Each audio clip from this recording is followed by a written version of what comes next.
yourself in the chat. Hi, everyone. I'm Shayla Bottoms, and I'm a technical assistance specialist for the Grand Families and Kinship Support Network. Welcome to the Kin Mobilization Learning Collaborative. We are co-hosting this collaborative with the Child Welfare Playbook.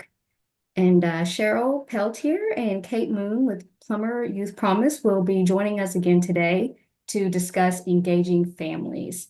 I'm going to be dropping some links in the chat as we go, but for now, we'll go ahead and pass it off to Cheryl to kick us off. Thank you, Shayla, for that warm introduction. Good morning, good afternoon, everyone. My name is Cheryl Peltier. I am part of the Plummer Youth Promise team. Many of you may not know, but Plummer Youth Promise is a child welfare organization in Massachusetts. And at Plummer, we're committed to engaging youth and families and always working to ensure that every young person has a family unconditionally committed to them, to nurture and guide them to a successful adulthood. And today I am pleased to be here with my colleague, Kate Moon, who is going to introduce herself and say a few words. But just wanted to add that we were just very excited to join in with the Kin Mobilization Project and to share some content with you this afternoon or this morning. Go ahead, Kate. Why don't you say a few words? Hi, everybody. I'm really happy to be here with you all today. I do work with practice leadership team at Plummer Youth Promise with Cheryl. I also am a former foster parent, kinship parent, and adoptive parent. So I also sort of bring those experiences along with me as we do this. And engaging with families is one of my favorite parts of our work. So really happy to be here and talk a little bit more about how we can better engage with families. Thank you, Kate. So the title of this morning's session is Shared Voices, Shared Solutions, Engaging Family for Better Outcomes.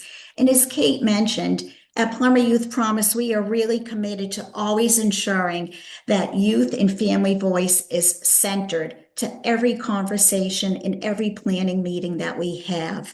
So in this session today, we're going to spend quite a bit of time sharing some experience around really always practicing from a strength-based lens and always highlighting a youth and family strengths.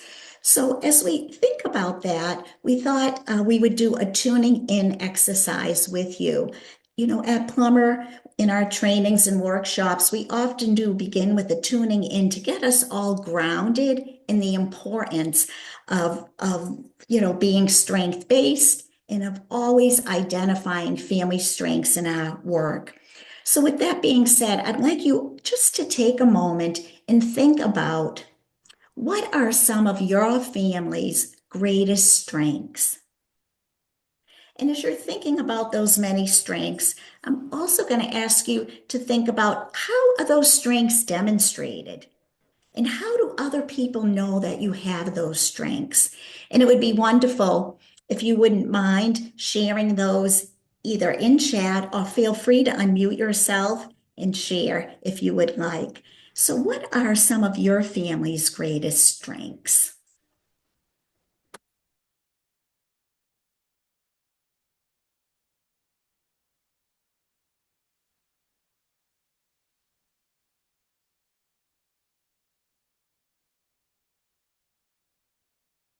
We are motivated dreamers. I love that, Catherine. Thank you for sharing. That's just great. It's important to always be dreaming. Fierce advocacy, strong analytical skills, warmth, and acceptance of each other. Beautiful, Shelley. Good communicators always have each other's backs. Yeah, so important, Jen. I think about that with my family and my siblings. We're always watching out for each other and supporting each other in whatever life may toss our way, right?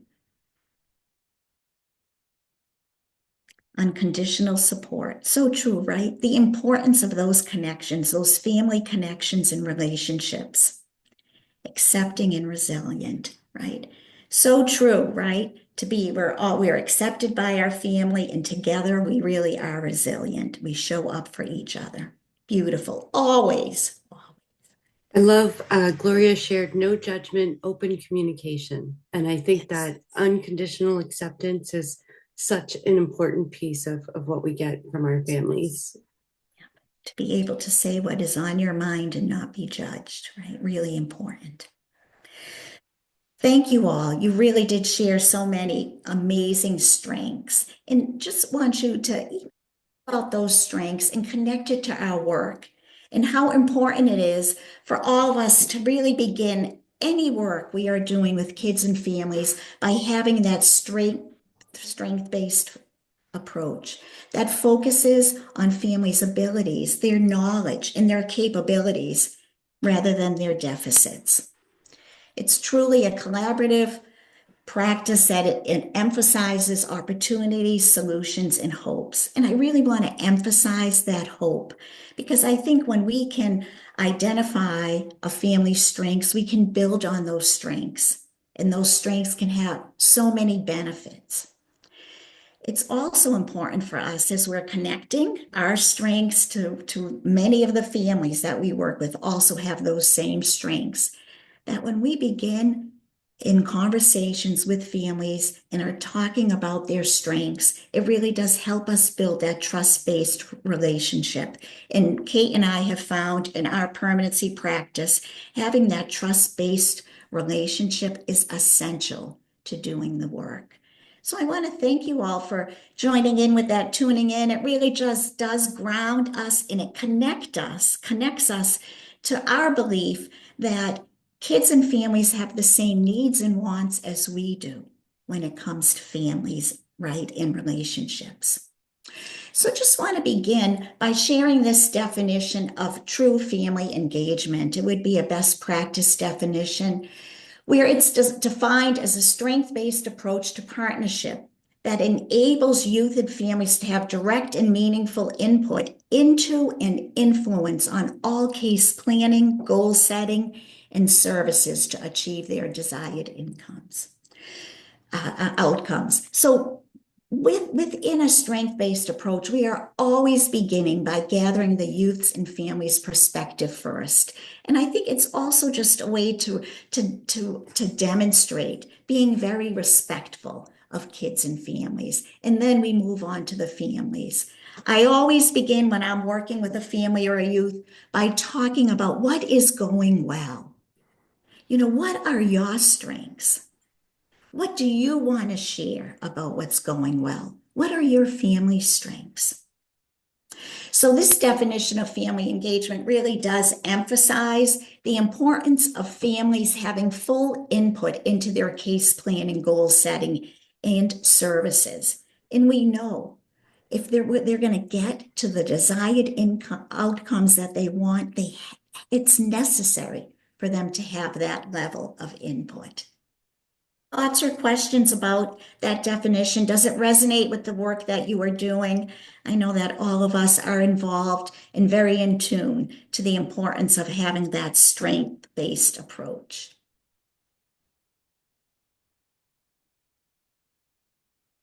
All right, Kate. So I think we can move on.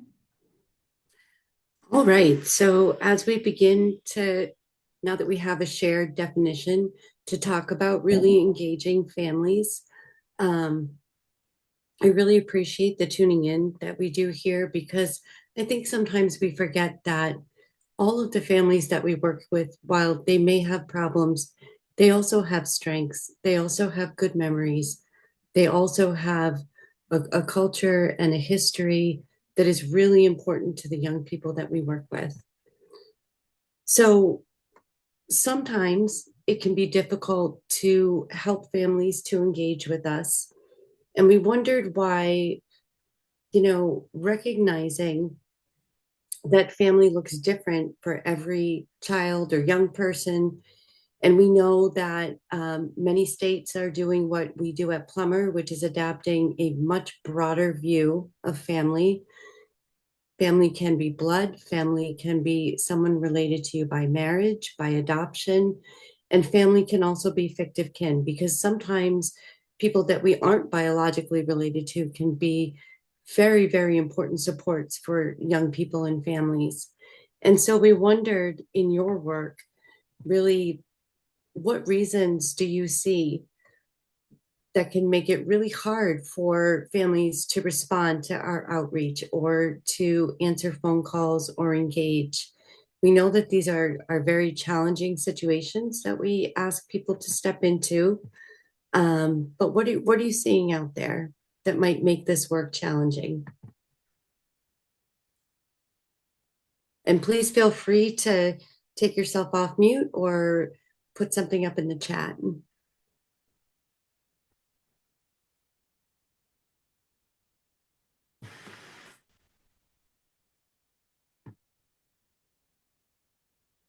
Feeling overwhelmed. Thank you, Kristen.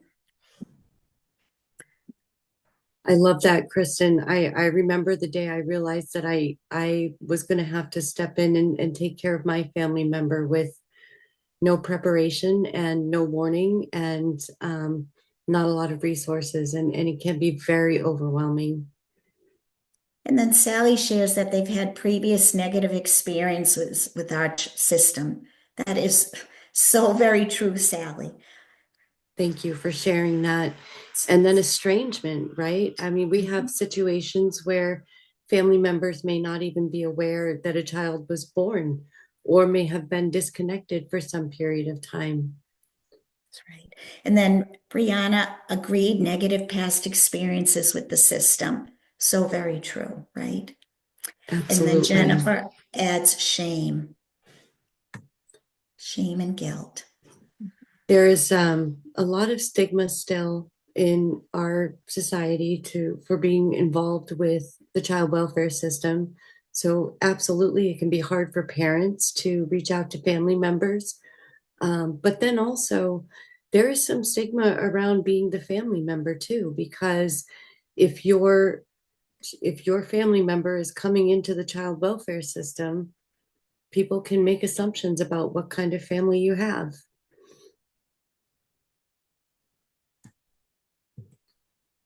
I think one of the other issues that we see frequently at Plummer is sometimes there are fathers who do either not have involvement with their children or may not even have any knowledge of their children. And sometimes those paternal relatives can be unaware that children exist. And it can make it difficult for us to find them. And sometimes there's some gatekeeping where mothers and maternal families are involved and dad's family's really not. I've had many experiences over the years of hearing that dad's not involved, dad doesn't care. And when we do the family search and engagement work, we find twice as many resources for a young person as they would have had otherwise, because often paternal family members are willing to engage if we really do that work to welcome them into a child's life.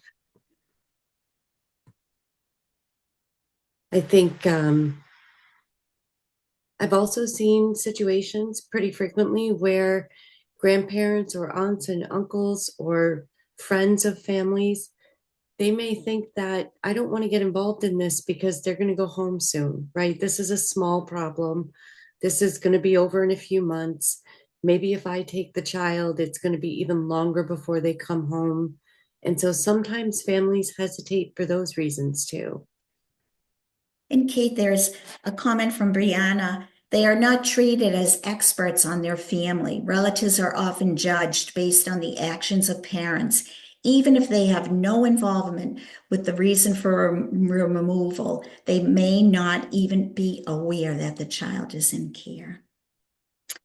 Brianna, yeah, I really appreciate that comment. And it's so true because we do know and we find in our work that entry into child welfare results in kids lose all relationships, even those that never cause them any harm. So we often at Plummer say it's safety from within relationships, not safety from. So thank you for that comment.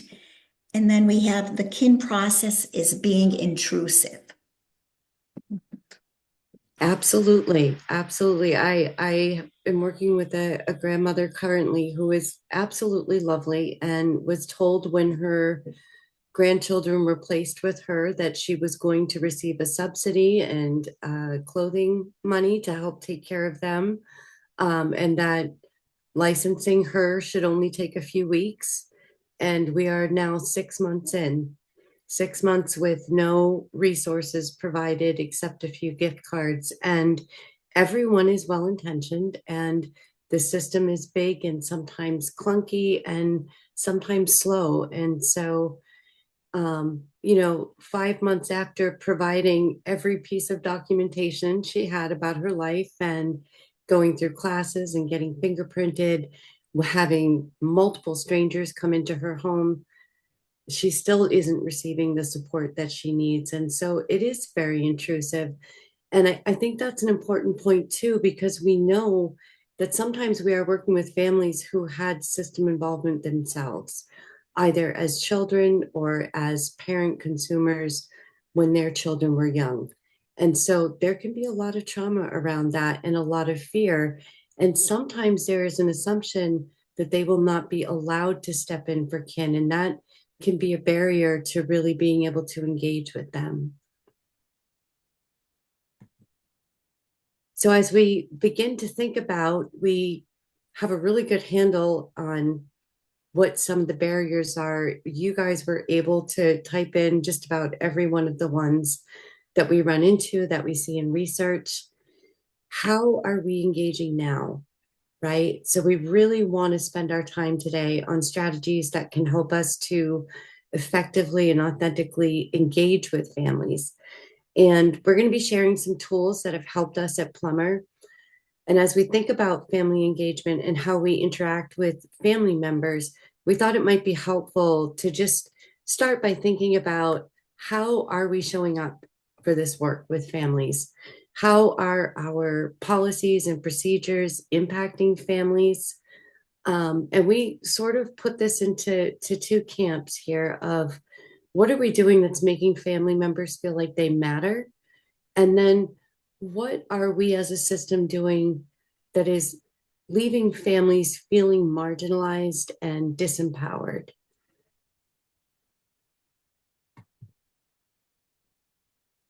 And as Cheryl referred to earlier, we really do believe that using a strengths-based perspective is a critical part of engaging with families. And that has to begin with noticing what's going well, right?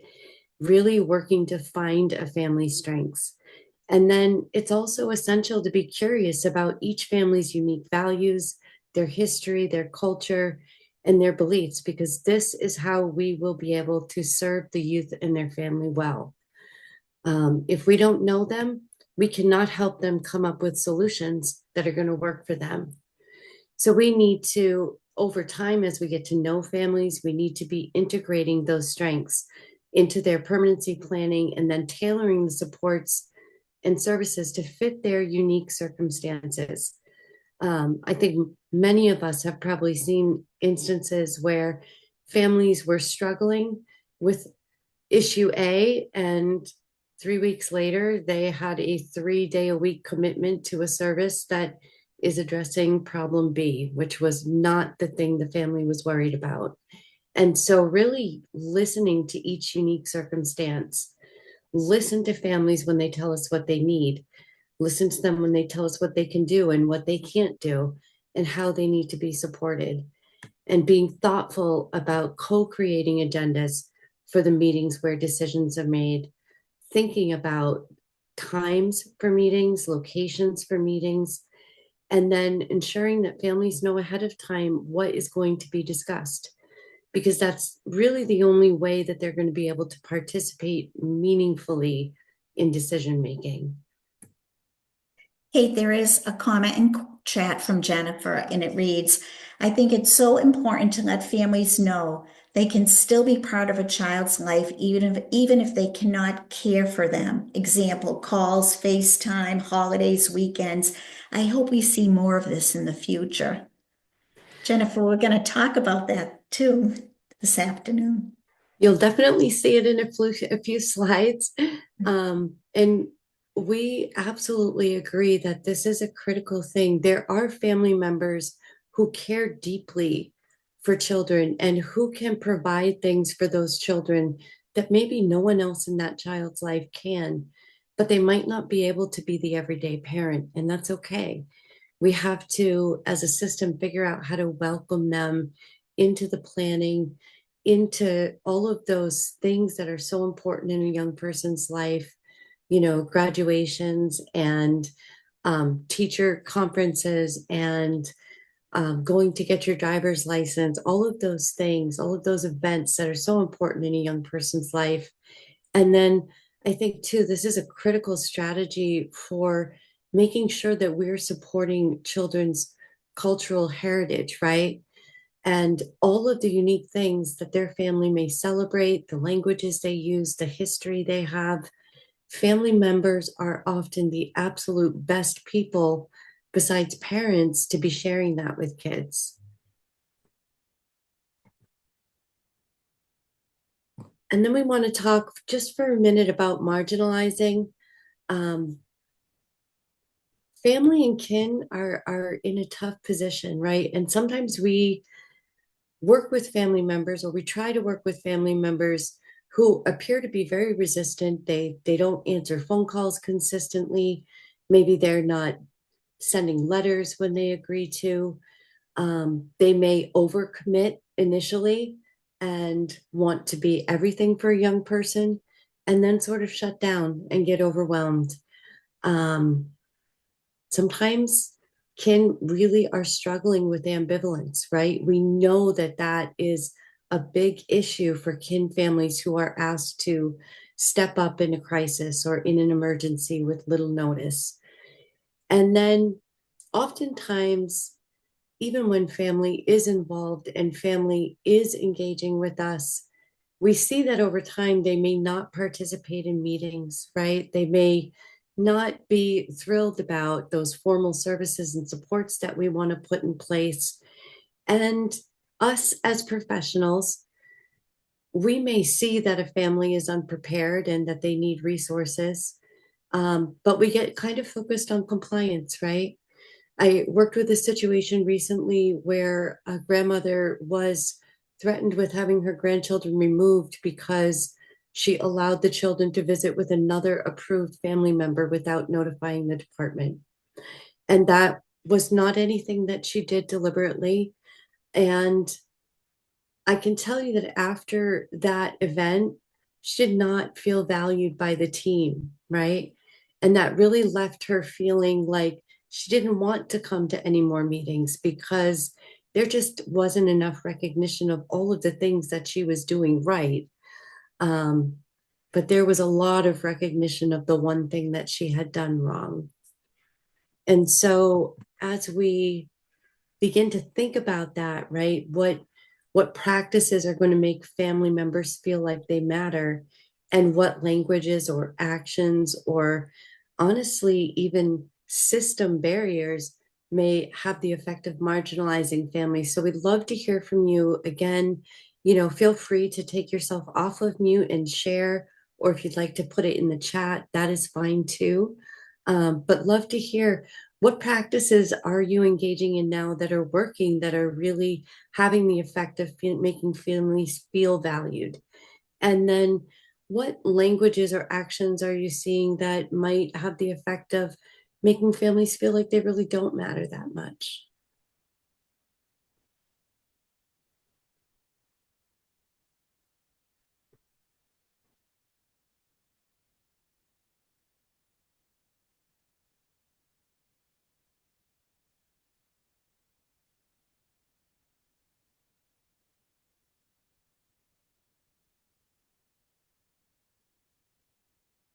Kate, I know one thing that I have always made it a practice to do, whether I am, facilitating a meeting that involves families, youth, and also the professionals, I always begin by asking the family and the youth first to gather their perspective about how things are going, usually starting the meeting with a very strength-based lens, just asking the question, can we just start by talking about what are the things that are going well, can I hear from you first, the young person, and then from the family? So I think when we do that, it really does demonstrate some respect, and it makes them feel like their voice does matter and it is central to our planning. So I know that's a trick we share often at Plummer. One of my favorites. I think too, another trick that I'll share is one of the tools that we'll be sharing later can be really helpful with this, but making sure that as we plan meetings, especially around permanency planning and treatment, that we are co-creating agendas with young people and caregivers, so that everyone has a voice. Because when they show up to a meeting where the entire meeting is already planned out and none of their concerns are in that agenda, I find that it makes it really difficult for families to really participate. So doing that prep work, helping them understand what to expect, who's going to be around the table that day, all of those things, I've found can be very empowering. They all matter, Kate. And Deanna Yes. has a comment in chat I'd like to read. It says the focus is often on placement on and not on what they bring to the table and how they can contribute to the team. Asking the family how they would like to contribute and how they can help also can be very helpful. So very true, right? To be including them for whatever role they can play, right?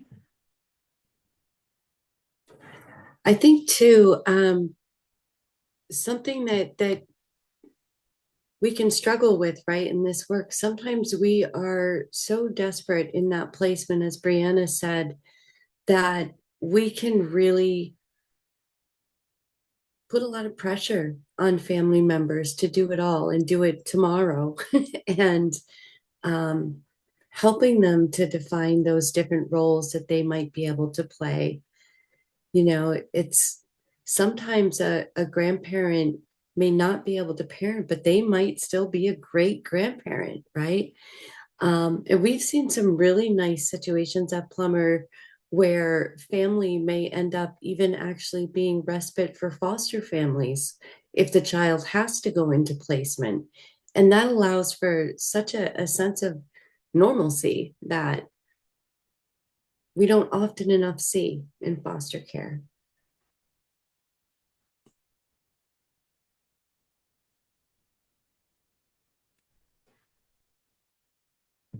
All right, so I'm going to turn it over to Cheryl to talk a little bit more about that ambivalence. Thank you, Kate. So Kate did mention ambivalence, and we know that we do see that within our families and in the adults that we are really engaging with. And they really have some mixed emotions relative to the ambivalence. And although they might not necessarily talk openly about it, we know that we see this ambivalence. It plays out within their actions or their inactions. You know, it may be that we have really worked hard to engage someone, but yet they're not returning phone calls. Or maybe they had, you know, volunteered to do a specific task, but then they just were not able to follow through on that task. Sometimes we see that they may miss a meeting or, or miss a visit. And we know that that is all related to the ambivalence. And part of what we need to do in our role is to help them explore that ambivalence. And it may be, as someone had put in chat, that they could be feeling so overwhelmed with all of this that we need to really just break it down with them and help them explore what their role can be. So we often say they might not be able to do this much, but if they can do this much, that's okay. So we always want to be aware of that. We're pulling people in to help them explore and figure out what they can do to either support family or support that young person. And I think in our practice, what we have learned that this can really, we can help them explore that ambivalence by really always modeling honesty and transparency.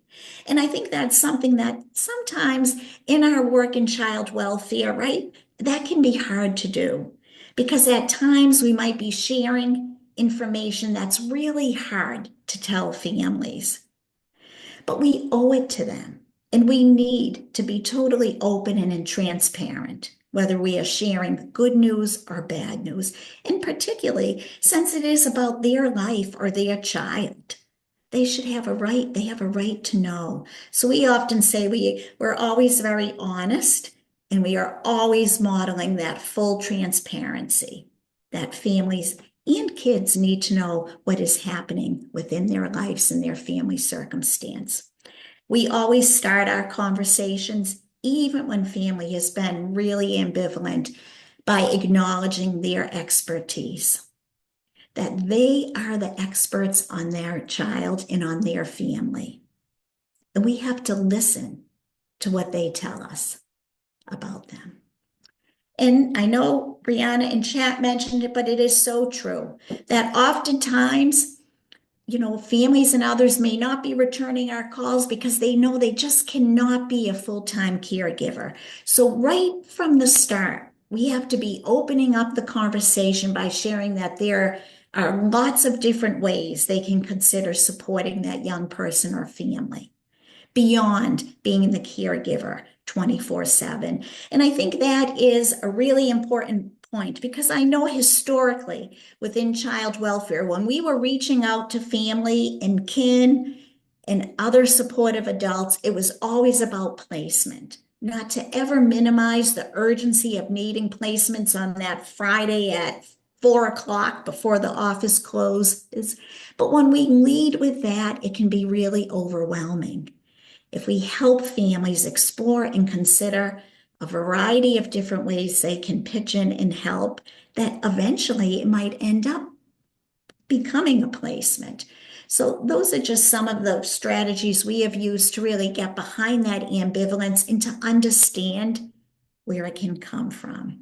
I can remember years ago, we were doing some work in a state, I'm not going to name the state, but when we went in to the child welfare office, in the reception, there was a note on the receptionist's window, and it said, if you did not confirm the visit with your child within 24 hours, it won't be happening. And I thought, can you imagine? That's really tough, right? So we have certainly moved from there, but it does give us something to think about. So I think we all recognize and have the value and philosophy of the importance and the benefits of really engaging with family.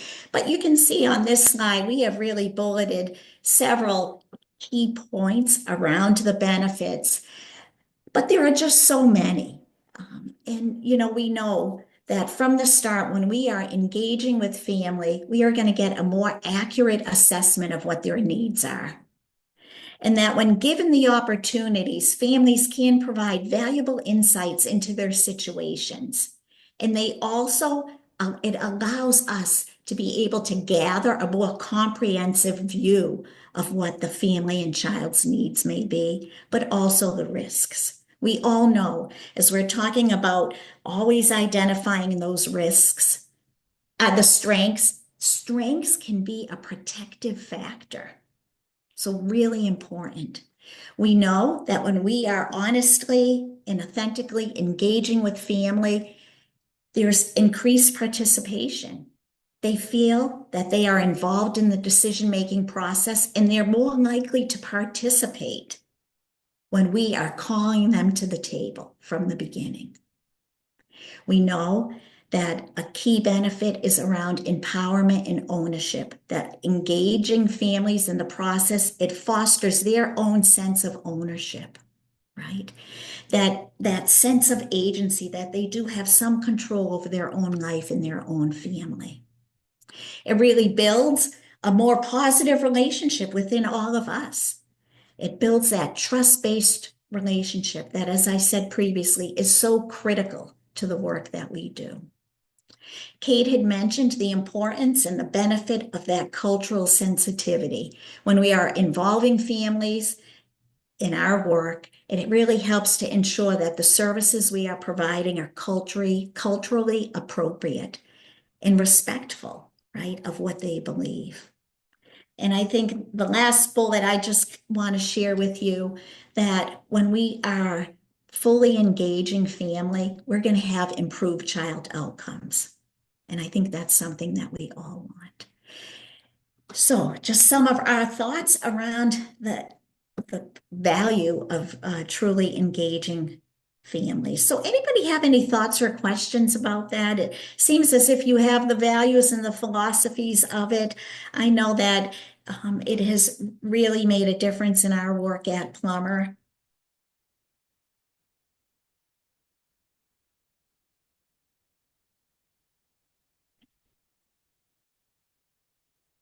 So the next slide we have is again about strategies for engaging families. And we have found by creating that sense of felt safety, that is really important. It helps them feel the sense of security and trust in the work that we're going to do. By always being honest, as I said, and transparent in our conversations, really important. And by, I think, also being very consistent in our communication. I think we all hear that from families. Well, I called and no one called us back. I really did try to speak to someone.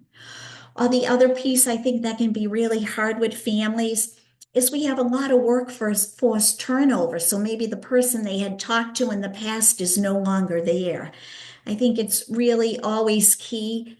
I always would share my cell phone number because then I knew that that family would be able to get in touch with me. You see, it's also important to be listening and always starting with what families tell us they need, gaining their perspective first. And as I said, always talking about what is going well and then leading into what their challenges and needs are. But when we truly ask families what they need, they can tell us, and they're going to be more likely to participate and buy in to our planning. And always acknowledging the strategies and challenges that they have in their day-to-day lives. We want to talk about what is happening in their life circumstance, what's causing the stress for them, and always acknowledging what their hardships may be and trying to support them, and also to come to the table being solution focused to help them resolve what's happening in their own lives. Big piece of family preservation, right, within those bullets. Any thoughts or questions? Does it resonate, sound just very similar to what you're doing in your work?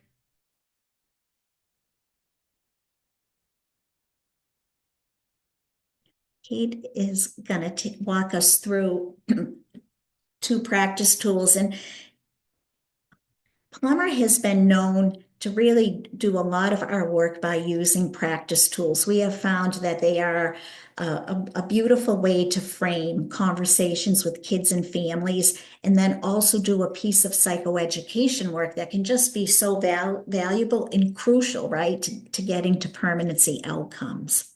So Kate, I'm gonna let you talk about these 2 tools there. Kate and I just love using the tools. We have just found them to be so helpful. Absolutely. So, the first tool we're going to share with you is so simple. It really is just gives a structure to a conversation that I think we as professionals can struggle to engage in with kids, right? Sometimes we're afraid to ask those hard questions. Sometimes we don't know how to start the conversation. Sometimes it feels very strange to young people to have someone that they may not know very well ask them questions that feel pretty personal. And this really gives a structure. So we shared the youth version of this in our last session, and we also have a version for adults, whether it's a parent or a grandparent or an aunt or an uncle. We find that these conversations are also difficult for adults, and sometimes having this structure in a way that is thoughtful, that is considerate of how hard these conversations can be, and really gets to the heart of what families need to share with us, can be very, very helpful. And we'll share some ways that we use these tools honestly throughout the work on a case, particularly this one, because I use it to co-create agendas for meetings. Because right on this form, you will have the information that you need about the family's worries, what they are hoping the outcome will be, and what is going well for them. And then the second is actually a really fun tool. I enjoy using this one, and it really is an engagement tool. Oftentimes using it to re-engage relatives who may have a lot of ambivalence or who may just really not know yet what role they are willing and able to play in a young person's life. And so we'll share the first one with you. And again, this is very simple. You just can print it out on a piece of paper and bring it with you when you are on a meeting with a young person or their family members. Sometimes when I forget the paper, I just write it down because the questions are kind of in my brain at this point. And you can see that it starts off with that family member being able to share, this is what you need to know about us. These are the things that are important to me. And then these are the other family members and caring adults, right, that support our family, that are part of our natural network. You will find some real strengths in that list. And then when it comes to our family and my child, these are things that are going well. These are the things that I am worried about. And these are the things that I hope will happen. And the final one is really, these are the things that I need to help me parent or help to plan for this child and our family. And so with all of these tools, the information is really helpful. It can be critical in figuring out who do you need to be engaged with, who is a child connected to, what are the things that the family recognizes as struggles and as strengths. But also, it's not about the finished product. It's really about the process, because as you go through this structured conversation and really listen to what someone has to say, then you are going to learn a lot more about all of those important strengths that we need in order to be able to help families effectively. Even in the category of what I'm worried about, families are often able to show some self-awareness or understanding of what the struggles are that they can't voice when you ask them directly. And so we use this often with parents, with grandparents, with other kin or fictive kin. And then we bring this tool into, and the information that we're able to get, we can bring that into meeting planning. We can bring that into creating agendas. We can bring that back to a team that might be reluctant to move forward, right? And so we have found that it's a really helpful tool, and it really is a conversation starter. It's a way to interview a family that feels a little bit less threatening than some of those other assessments we might do once we've gotten to know a family. And we can be asking questions as we start this, right? When you think about your family, what do you like the most? What's hard about being part of your family? You know, when you need help as a parent or a grandparent, when something bad happens, who would you call? Who's on sort of that school emergency list? What are the safe and supportive people that have helped you up until now, and who might be part of a supportive network to help you care and be part of a child's life? And so one of my favorite tools, again, it is very, very simple, and it's important to remember when you're using it that it really is about that process, right? It really helps that engagement. It helps families to feel like they're being heard, and it is very non-clinical, right? So it's a little bit less threatening than some of those other questions that we might need to ask them. Does anyone have any questions or thoughts about using this tool? I find that when we're creating agendas for meetings with that safety, well-being, and permanency format, that this information actually fits really nicely into that planning. So, all right, so we will move on to our next tool. I think Shelley had a comment. I appreciate its simplicity and elegance. Sometimes we don't need to overbuild. I really, really appreciate that comment and agree with you. I've been in situations, probably most of us have, where, we need to do an assessment and it's got a lot of language in it. And the family is just like, what are you even asking me and why? So I do really appreciate that this is a very accessible tool to use with families. Yeah. And so we'll move on to the next one, which is tell me about the day I was born.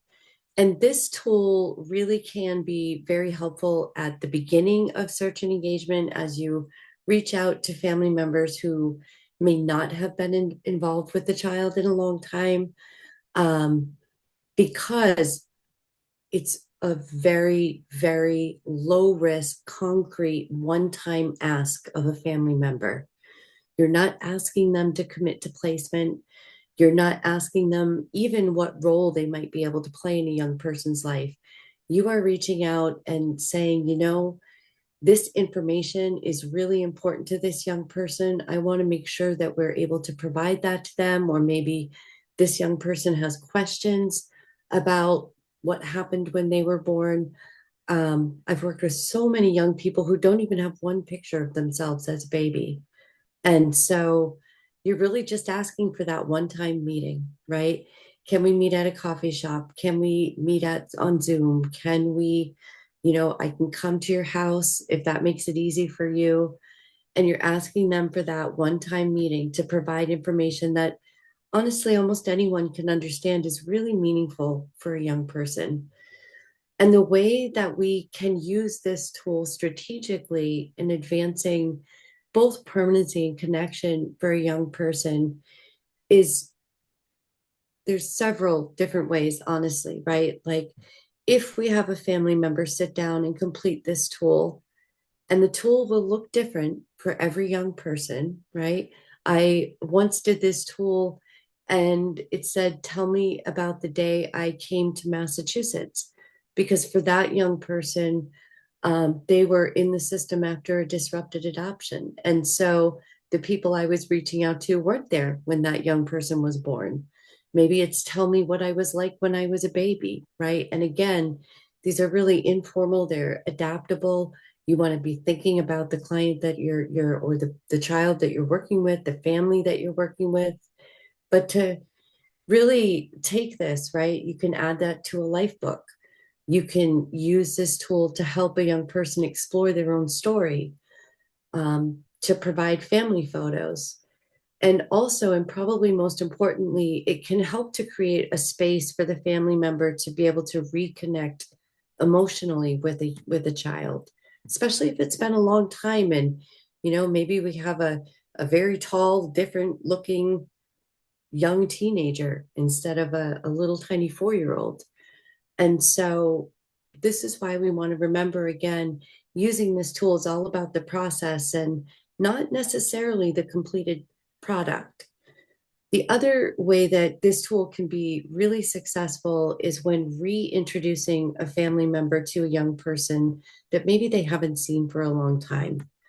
It really can allow the family member to go back in time a little bit to what's usually a happy day in families and remember what were their hopes and dreams for that young person?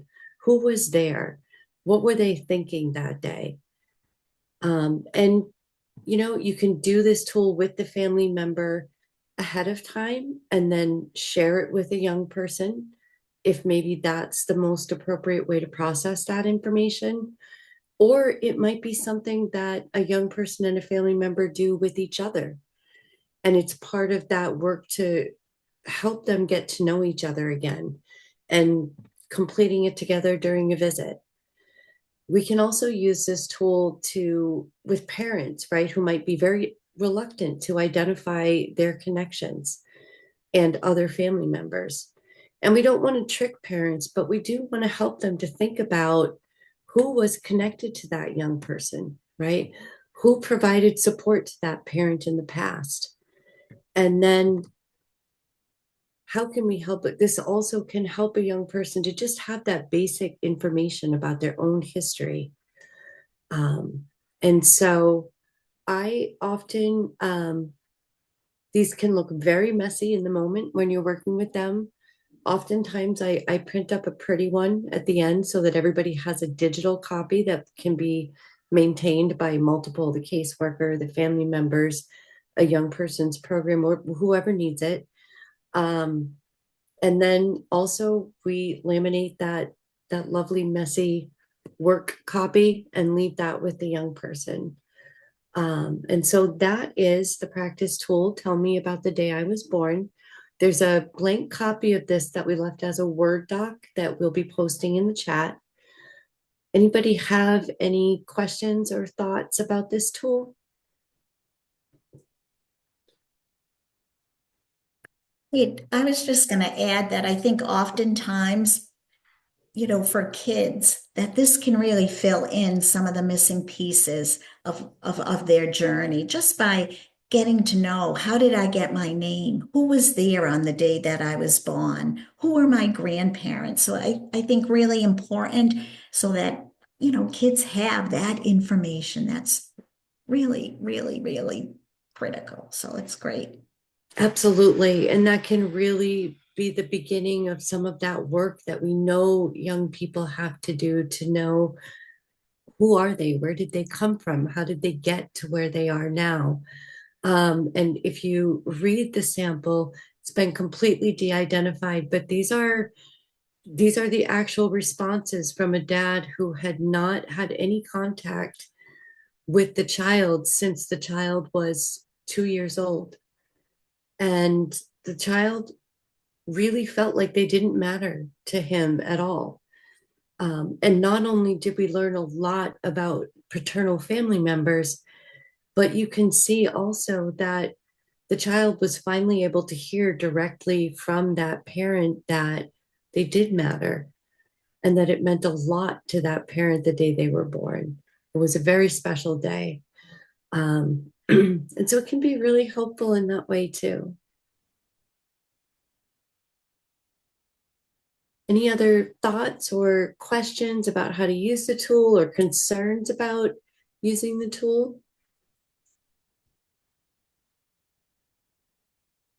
Right. So we are going to talk a little bit about really how do we help adults consider, and we've had some great comments about this already, but really those expanded roles beyond placement, right? And being able to offer that to people right up front, even as we're just beginning to explore what different roles they might be able to play, even as sometimes we're asking about placement at the same time, to use those expanded roles that we offer to make it very clear that their participation in a young person's life is valuable, even if they cannot take placement of that child. Because in our work with Kim, we really want to expand our thinking about the roles that relatives can play. They're not simply placement resources, and we need to capitalize on the range of connections and support that Kin can provide.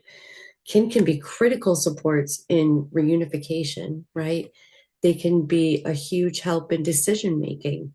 They can partner with families and the team to think about what's in the best interest of children and help us to be aware of what safety concerns and what strengths exist in that family. They can provide children access to family history and genealogy. They can provide help to children with very concrete things. Excuse me. They can be the most relevant and most accurate and most important connections to help children and youth maintain racial, ethnic, cultural, and community ties that are absolutely critical to their identity development. They can provide respite, right? As we talked about before, we have had quite a few situations at Plummer where kin are providing respite for even foster families who really need a break. And it ends up being a really positive thing for the young person because they're able to maintain that relationship that they had with their family member before they came into care. They can provide personal support through contact and letters and visits and phone calls, FaceTiming, all of those things, showing up for important events and milestones in a young person's life. And another area where kin can be absolutely so helpful is really in helping to keep kids connected to their siblings, right? Because we know that a large percentage of young people are separated from their brothers and sisters when they're placed into care. And kin has a relationship pre-existing, usually with all of those children, or at least most of those children. And they are often very willing to help provide a space and a time to really nurture those sibling relationships. So very valuable. And we just need to be asking, right? What role can they be like successful at? We don't want to pressure families to do things that they are not going to be able to maintain. That's hard for them and it's really hard for kids. So what can they be successful at and what level of contact is going to be safe and meaningful for that young person?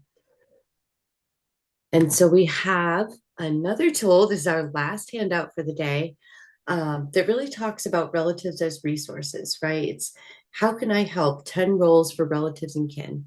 And to be honest with you, I often have this next to me when I'm making that phone call because it reminds me too of all the different ways that family can matter. We want to just remind them that there are a lot of different roles that they can play. Some And of I our love thinking, oh, I was going to say some of our thinking around making this into a handout was really to bring with us when we're talking about with relatives so that they can see that, yes, there's so much that they can do to play a role without being that 24/7 care provider. So sorry to interrupt you. not at all. Really helpful. So this is our last handout, the 10 rules for relatives and kin. You could even put this in if you're doing family finding, put this into that letter, right? To normalize the importance of staying involved, even if someone isn't able to take placement of a young person. And so we hope you find that helpful. Does anyone have any questions about that? All right, and that is our presentation for today. We have just a couple of minutes left, but I'm going to turn it back over to Shayla, and we're happy to sort of open it up for questions or comments or thoughts, and really appreciate being here with all of you today. Yes, Put it thank into you. gallery. Well, thank you, Cheryl and Kate, for sharing such valuable information with us today. And for everyone else who has joined us today, our next session is going to be scheduled for Thursday, November 21st at 1 p.m. Eastern Time. And I believe the topic will be maintaining a shared list of kin, and that will be presented by Harvard's Government Performance Lab. So thanks everyone for joining us today. I'm going to drop one more time in the chat our link for the technical assistance form, just in case you all have questions that we weren't able to get to today. Thank you all. Enjoy the rest of your day. Thank you so much. Thank you, everyone.